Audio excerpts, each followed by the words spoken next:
Hey, good night, peeps.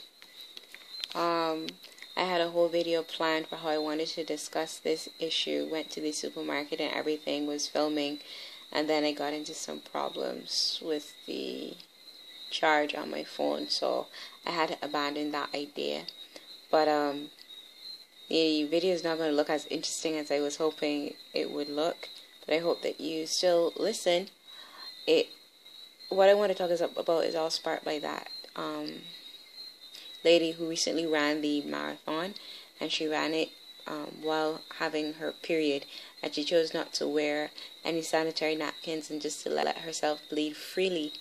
And she has said that she did it in order to raise awareness of the plight of some women who have issues accessing basic sanitary napkins, and she did it to raise awareness of the stigma that is still attached to women while they're on their period.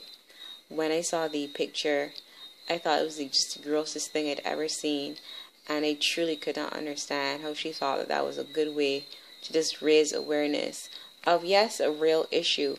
I was just completely grossed out by it and just could not get over the image. You saw her hugging people and standing around, and she's just bleeding.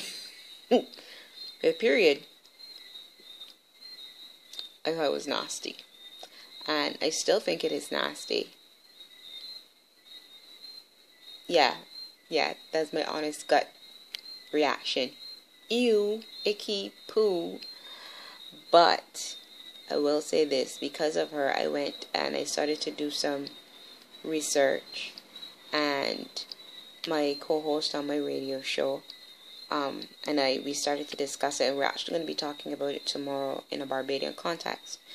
But the research that I did revealed that, she's absolutely right when she talks about a stigma. I mean, I knew that, but just reading current up-to-date information in relation to the stigma and the different ways that it plays out in different countries really made me think, wow, I still might have preferred that she would have gone about it differently.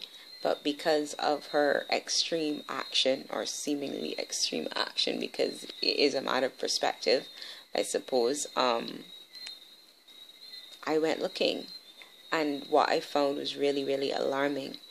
When you do a lot of these searches, India tends to be a country that comes up again and again and again, having quite a reputation for the way that it treats women when they're going through their menses.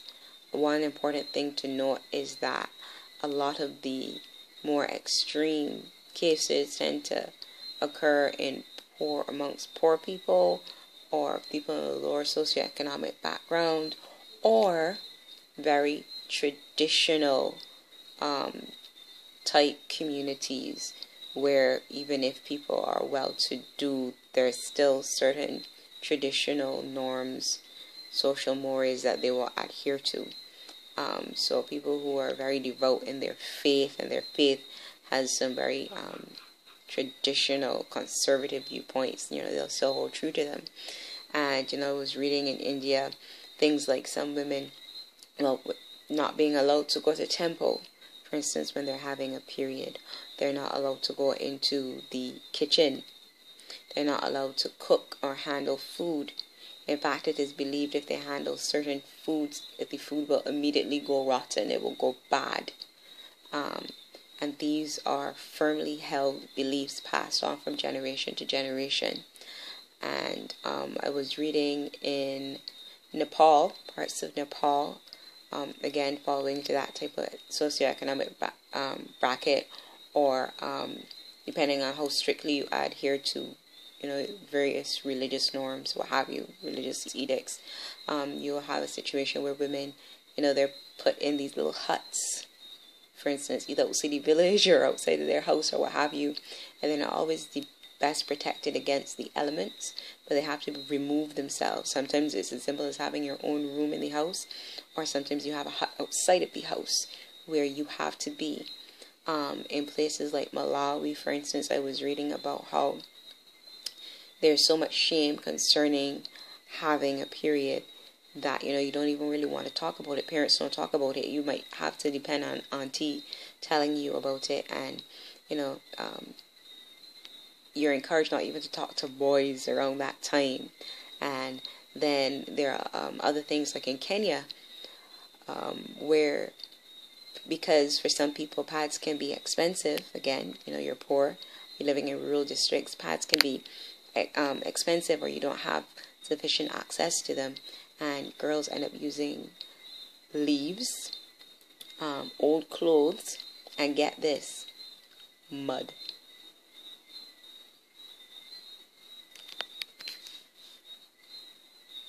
Mud. I can make a pad out of toilet paper like nobody's business. Have you ever been in a situation where, oops, period came, you didn't have a sanitary napkin, and you kind of had to make a little makeshift something until you could get a pad? Yeah, I've been in that situation. I can make a pad of the toilet paper and just, lots and roll it, and do what you need to do. But, mud though, that's a whole other level of engineering. I can't even try to figure it out, but yeah, I read that. Even things like mud. And of course, what that means is that they're exposed to infection. I came across one story that was relayed by an aid worker, like a social worker. Some person was with one of those organizations that seeks to bring about change in relation to this issue through education and that type of thing. And they were saying that they came across this one young girl. I think this one was in India, where she was so ashamed of the whole situation, she didn't know how to go to her mother to ask about getting a pad.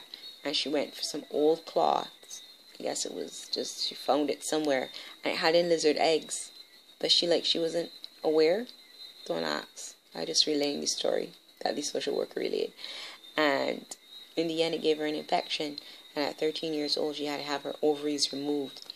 And then because she's barren, she ran into the other stigma associated with barren women, so that for the rest of her life, the first person who greets her, because of how things are in her community, first person who greets her must wash every morning, because her stain, being barren, is something that can be visited upon them if they're the first person to greet her in the morning. And she has to go through that for the rest of her life. This is how it is. I just want to be clear that in all those countries that I've mentioned, there are those people who simply do not adhere to those rules, who see them as archaic and superstitious, and that, they will charge that there isn't even the religious grounding that other people will argue that there is for why they choose to do the things that they do. But there are other parts of those countries where that is their norm, that is what they believe. I came across also the thing of Afghanistan, where they believe that washing, as in taking a bath during that time, could actually make you sick.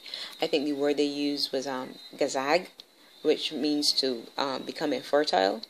So they don't, in some places in Afghanistan, they don't bathe when they're on their period, which is interesting, because I remember I had a pastor at my church who, when she was at seminary, she would have bunked with a person from Guyana. And please understand, this is just one story, one person. I'm not saying that this is how it is across all of Guyana or anything like that. But I do remember she said that her Guyanese roommate did not shower or take a full bath when she was on her period.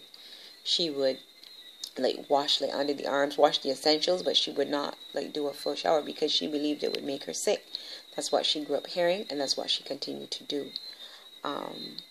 So to bring it back home now, tomorrow for our radio show on 94.7 FM from 10 until 2, we want to look at, what are some of those Barbadian and Caribbean, by extension, myths, taboos, that we have, taboo aspects that we have as it relates to women having periods, and how do the men folk deal with it? Are they comfortable buying the pads? What's it like when your wife, your girlfriend, what have you, is on the period? I kind of want to touch on the whole issue of sex during menstrual cycle. Personally, think that is the grossest thing ever. Personally. But maybe there are other people who don't have that hang up about it. I know people who work in the hotel industry, and certainly when some tourists come here and yeah, they're having a period. It doesn't stop them. And the evidence is seen in the rooms when they have to be cleaned.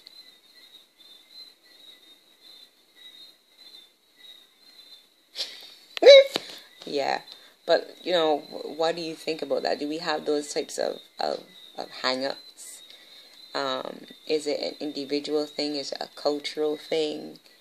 What say you on these issues? So I began by saying I thought it was the grossest thing that I have seen in a long time. This lady just bleeding out as far as I was concerned. I'm sorry. I'm just being really honest. Is what I was like, no, really, that's the best. But she got me thinking, got people talking, and got me researching. And when she said she's doing it to raise awareness of the stigma, she's absolutely right. I came across this other article that referenced a Japanese sushi chef in Japan. And he very glibly said to the Wall Street Journal reporter that, yeah, women are not allowed to become sushi chefs. I mean, that subsequently changes the 2011 story, but, he was speaking from his own personal experience. There are other places where, of course, a woman will be a sushi chef.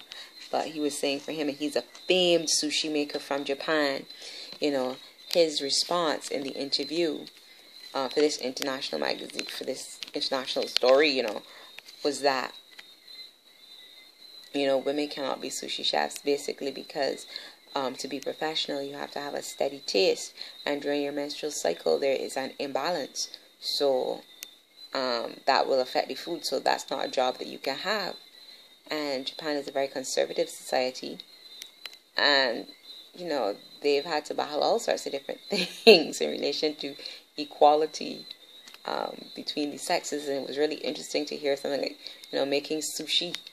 Sorry, you can't be a professional sushi chef, because as a woman you're going to have your menses and it's going to throw off your sense of balance and taste. Really? And again, this is a 2011 story, so I'm not going back to stories from 1970 this or 1960 that. On the flip side, or the interesting other side, I came across another article with a lady who had an American who studied in Nepal, and she was studying back in 1998.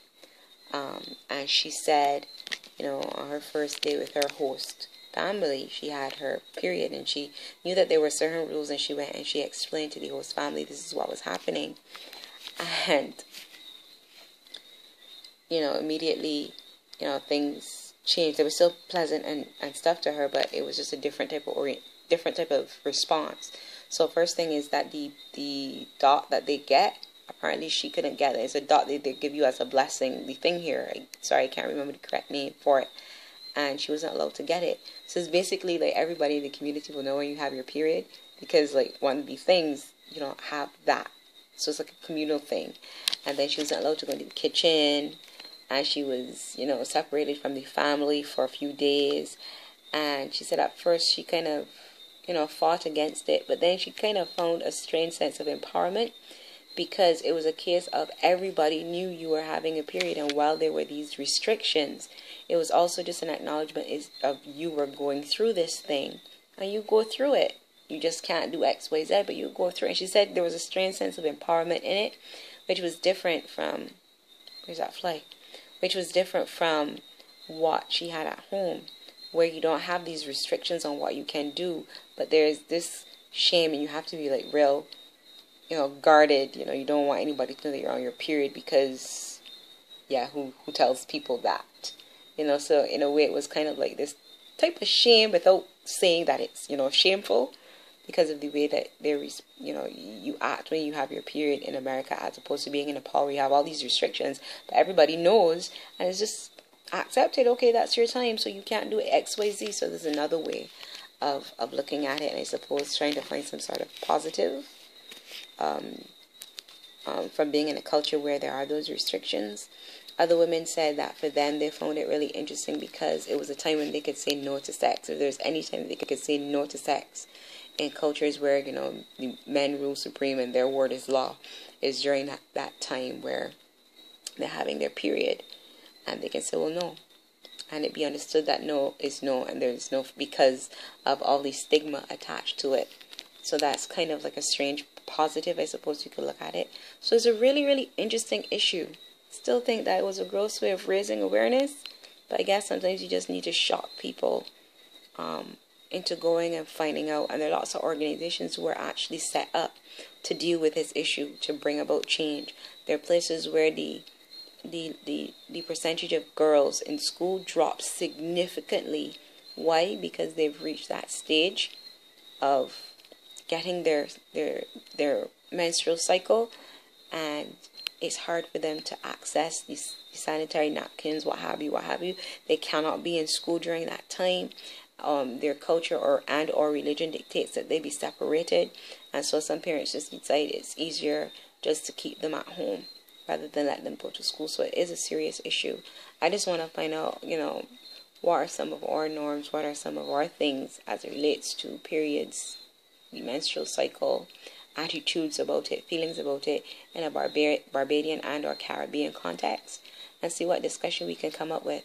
So I'm just going to ask you to leave your comments below. I'm interested in hearing what you have to say on the issue. Did you see the picture? If you did, leave your comments, leave your thoughts. And maybe if you know about any cultural taboos, or if you've had any strange or funny or horrible or enlightening period stories to do with your cycle, I want to hear them. Just leave them below. Thank you so much. I'm going to say good night now. Peace.